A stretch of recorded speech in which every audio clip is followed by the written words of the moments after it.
बातें हैं। जो किसान संगठनों ने मांग किया वो लगभग केंद्रीय कृषि कानूनों के विरोध में सारे हिंदुस्तान में खड़े हैं।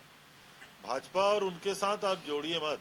और भारतीय जनता पार्टी को तो धान खरीदी के बारे में बोलने का नैतिक अधिकार ही नहीं है।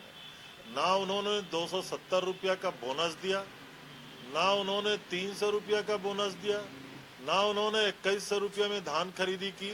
तो हर चुनाव में जुमलेबाजी करके झूठ बोलने का काम भारतीय जनता पार्टी ने किया है। इसलिए भाजपा को धान खरीदी के बारे में बोलने का कोई हक नहीं। और जहां तक सवाल है, हमने फिर से कहा 14 लाख गठान बारदाने की तत्काल जरूरत है धान खरीदी करने के लिए।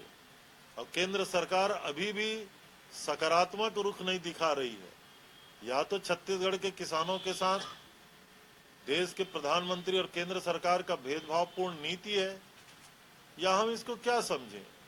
तो हमको तो इन सारे संघर्षों के बीच में छत्तीसगढ़ के किसानों का धान खरीदना है। इसलिए अभी तिथि के बारे में बगैर मंत्रिमंडलीय उपसमिति के बैठक के कोई निर्णय नहीं लिया जा सकता। ये पीडीएस से और अपना एजेंडा क्या रहेगा? अब छत्तीसगढ़ में धान खरीदी के बारे में लगातार छत्तीसगढ़ सरकार का प्रयास है और माननीय मुख्यमंत्री जी कमिटमेंट किए हुए हैं। हम किसानों का धान खरीदेंगे और उनको 2500 रुपये की कीमत प्रति क्विंटल देंगे। इससे तो ना माननीय मुख्यमंत्री जी ने विधानसभा में उस दिन जब किसान बिल में चर्चा हुई तब भी उन्होंने अपनी बात को दोहराया है। लगातार केंद्र सरकार से, अब उसको विवाद तो नहीं कहें, लेकिन एक ऐसी अंतर्विरोध की स्थिति पैदा होती है कि केंद्र सरकार लगातार हमारे छत्तीसगढ़ के धान खरीदी को किन मामलों में प्रभावित करना चाहती है। उनका सोचना ये है कि छत्तीसगढ़ में किसानों को बोनस रुपया एक भी नहीं मिलना चाहिए। और इस कारण से हम लोगों को अपनी योजनाओं को थोड़ा विस्तारित करना पड़ता है। पिछले साल के भी लगभग राजीव गांधी किसान न्याय योजना का तीसरा किस्त 1 नवंबर को हम किसानों के खाते में डालने जा रहे हैं।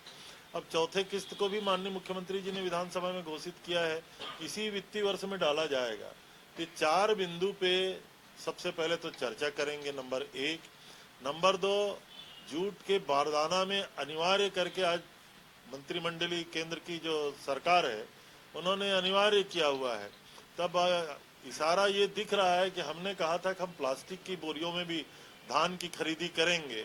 अब इससे हम लोग रास्ता निकालने के लिए अब जूट कारपोरेशन ऑफ इंडिया से आग्रह करेंगे, केंद्र सरकार से भी आग्रह करेंगे कि छत्तीसगढ़ में मिनिमम 90 लाख मीट्रिक टन धान की खरीदी होना है।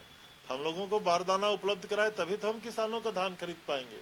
और बारदाना अगर उपलब्ध नहीं हो पाएगा तो फिर से विलंब भी होगा और किसानों को तकलीफ भी होगी।